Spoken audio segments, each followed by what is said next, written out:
Ayun. So ito na ha, mga kababayan ha. So ito na nga mga kababayan, yung patungkol nga dito kay Marcoleta.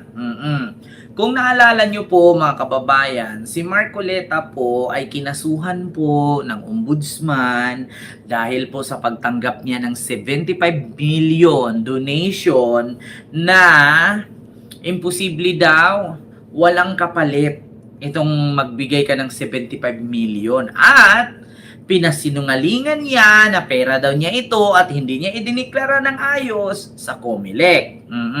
So kinasuhan siya ng ombudsman.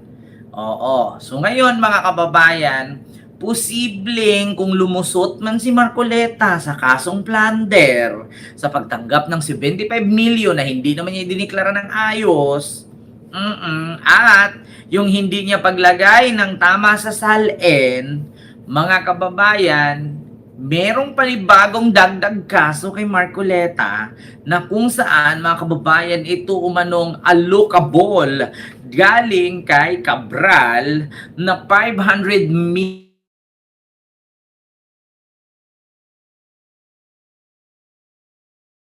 na panibagong kaso na naman. Batay ka dyan, Ma'am Marieta. Hello po. Si Ricardo, and kay Ma'am Maria Sunukawa, Ma'am Maribet, and kay Ma'am Rosemary Calipho. Hello po sa inyo dyan. So ito po mga kababayan ako, Diyos ko, maubos talaga itong mga Duterte. Oy.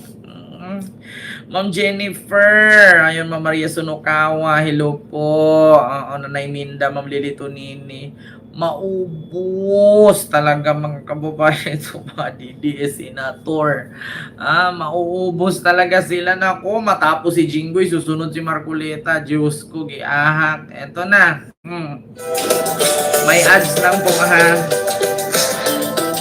Patay ka rin na. Do you want to see your house or any other place through Magwiwig-wig na satellites lang kaya outside the to si Earth? Marcoleta, mga That means if there is a kababayan. car, May allocable umano si Senator Rodante Marcoleta na aabot sa 500 milyong piso. Hala! Base po yan sa impormasyong nakuha ni Senate Blue Ribbon Committee Chairman Ping Lacson. Hala! Saksi, si Mag Gonzalez. Sinabi ngayon ng chairman ng Senate Blue Ribbon Committee na si Senator Ping Lacson, nakakuha sila ng impormasyon na mayroong allocable si Senador Rodante Marcoleta na umaabot sa 500 million pesos umano. Ang allocables ay bahagi ng budget ng Department of Public Works and Highways para sa mga piling distrito ng mga kongresista Hala! na sinasabing ginamit para sa mga maanomalya o ghost projects umano. Ma'am Allen, Ang ano basihan po? daw ni Lacson ay dokumento galing sa abogado ni Yumaong DPWH Undersecretary Maria Catalina Cabral na Nako. dati nang humarap sa komite kaugnay ng maanomalya umanong flood control projects. Mga kababayan, ang sabi ni Ping Lacson, galing sa abogado ni Maria Catalina Cabral. Kung naalala ninyo si Cabral po, mga kababayan, yun po yung tumalon, no? Doon sa Bangin, sa Baguio. Ngunit mga kababayan, patay na yon. Pero itong nakuha ni Ping Lacson na ebidensya ay galing mismo sa abogado ni Cabral na buhay. Nako. At doon daw mga kababayan nakasulat na meron daw inabot or binigyan daw ni Cabral si Marcoleta ng 500 million allocable. Hala ka. Continue. Oo, ito po, Sir Manuel. Meron pa nga doon na sulat kamay ni dating o delayed Jose Cabral na nag-allocate talaga siya based sa request ng allocables. Nakapag-allocate siya ng 500 million pesos ng mga projects kay Senator Marcoleta. Hala! Sa mismo Senator Marcoleta. So, hindi kasama yon sa hawak ng ombudsman. So ipapadala namin yun. So for Kasi the galing Hala, patay ka! Mga kababayan, hindi daw kasali yun sa hawak ng ombudsman. Dahil ang hawak lamang ng ombudsman, mga kababayan, ay itong ikinaso sa kanya yung pagtanggap ng 75 million. Ngayon mga kababayan, sabi ni Ping Lacson, hindi kasama yon sa hawak ng ombudsman. So, ipapadala namin yun kasi galing mismo yun sa kampo o sa abogado ng dating Yussi Cabral. Naku, patay ka. Si Marcoleta, manggod.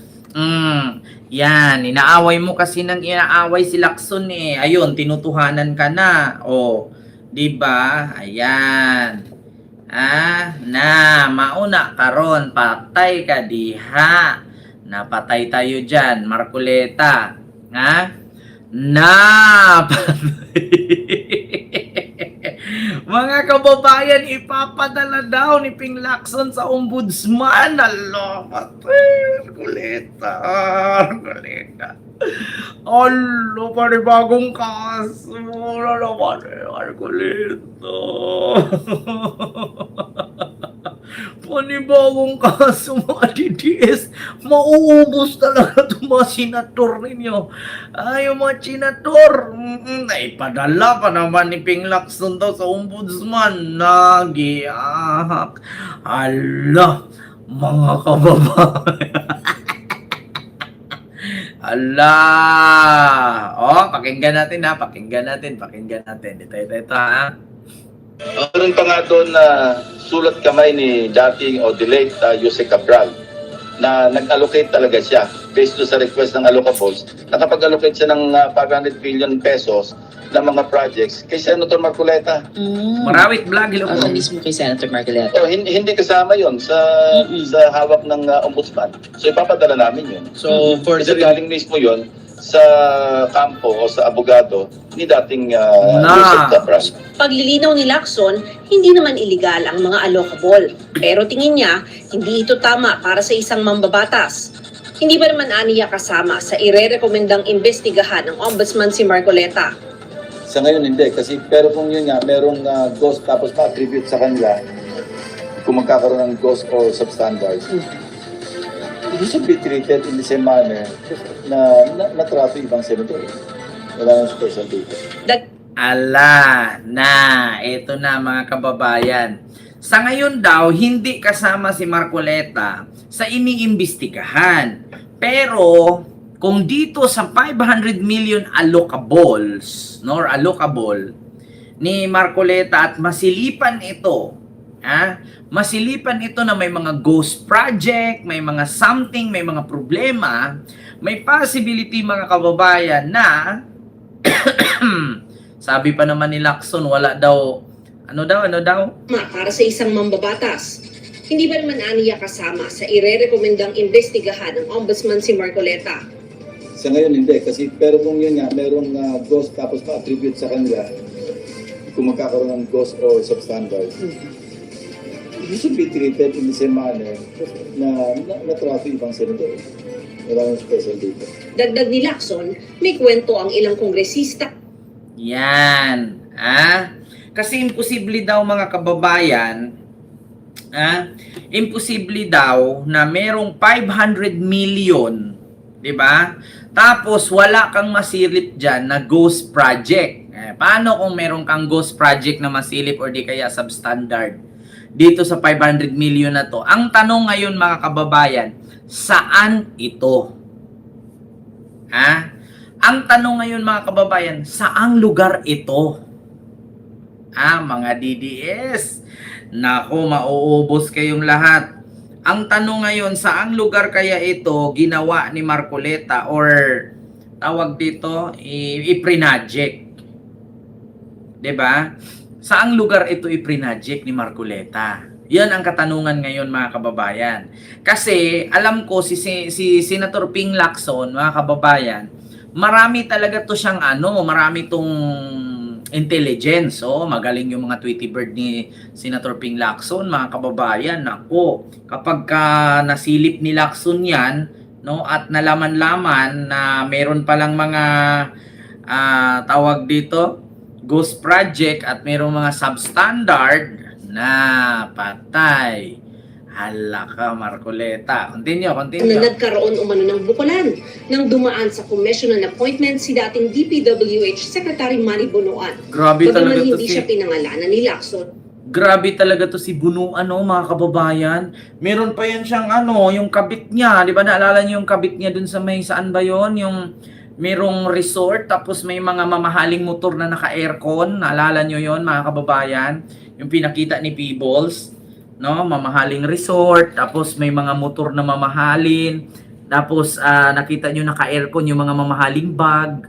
'Di ba? Yung nasa likod yung mga Christian Dior ba 'yon?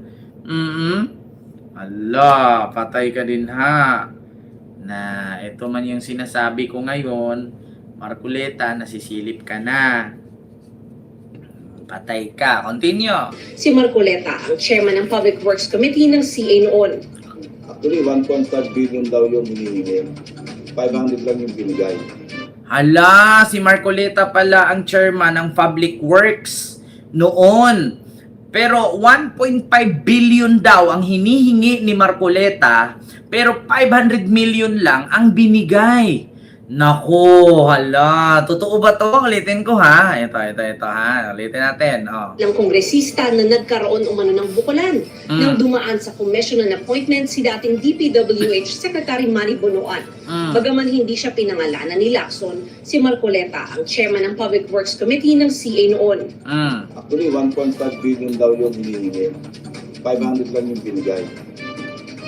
Tapos nakanganga yung mga ibang kasama sa CA kasi wala naman nakuha ang project. Merong 100 eh. Obviously, napagbigyan, care off na eh. Ngayon, yung projects na yun, Hala! 1.5 billion ang hiningi. 500 million lang ang naibigay. So, 110 daw yan ni Cabral na care off na daw kay Marcoleta. Sabi ni Ping Lacson, naku, patay kaya. Hala, mga kababayan, na ano na lang to. listahan. Gusto naming malaman. So, Senator, Congressman po ito. Yeah, both. Marami. Marami yun. Meron ng isang legislator. Ganyan kakapal yung kanyang report. Sa ngayon, kulang pa rin ang pirma sa partial committee report ng Blue Ribbon ukol sa flood control anomalies, kaya hindi ito mailabas sa plenaryo. Talagang nakiusap at least one from the minority. Kaya pala mga kababayan, gusto nilang palitan itong si Tito Sen. Kasi nga mabubutasan silang lahat eh. Kasi nga pag naumpisahan na itong mga kababayan, itong hearing sa flood control dito kay Marcoleta, masisira talaga si Marcoleta dito mga kababayan eh. Sa ngayon, pinalitan nila si Tito Sen, ginawa nilang si Sen Peter. So ngayon, idiretso daw ito ni Ping Lacson sa ombudsman. So si Ombudsman Boying Rimulya na ang mag-imbestiga dito. Patay.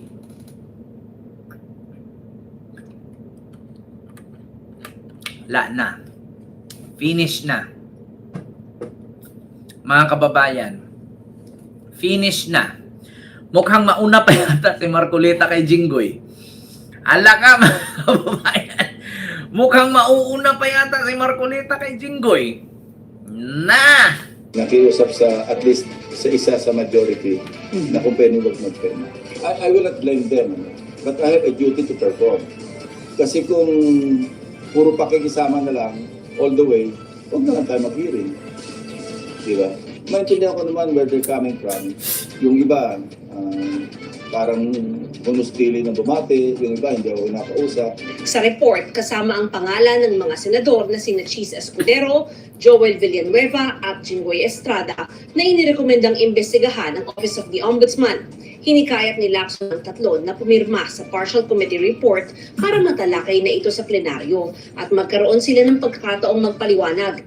Na, kaya pala mga kababayan. Kaya pala tama nga yung sabi-sabi, mga kababayan, ni Lacson na posibleng babaliktad si Chis Escudero sa kanila. Kasi kung sakali na babaliktad si Chis, hindi siya dito matatalakay. Ngayon, nako mga kababayan, patay ka dito. Chis Escudero, Jinggoy Jewel at Marcoleta. Makakalkal yung mga allocables ninyo, day.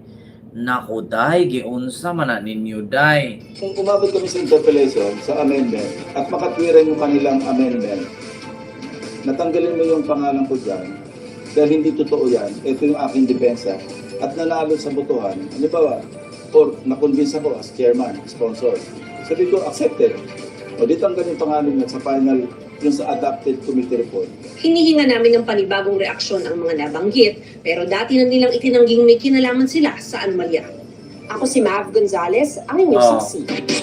Tinanggi, si Jinggoy, ganun din. Dati, tinanggi. Tapos ngayon, magugulat ka, warrant na lang. Oh. Kaya nga talaga mga kababayan, ha?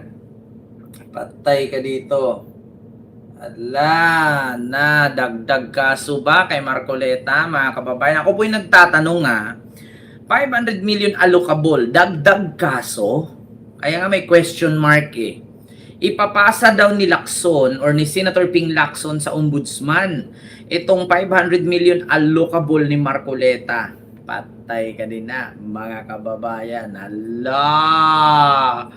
Hala mo, kukulong mo na si Marcoleta. No, wala bang wig-wig dito sa loob. Na mauna ka ron. Na maumanay ahak. Na. Saan na lang na. Nagiahak. O ito, mga kababayan.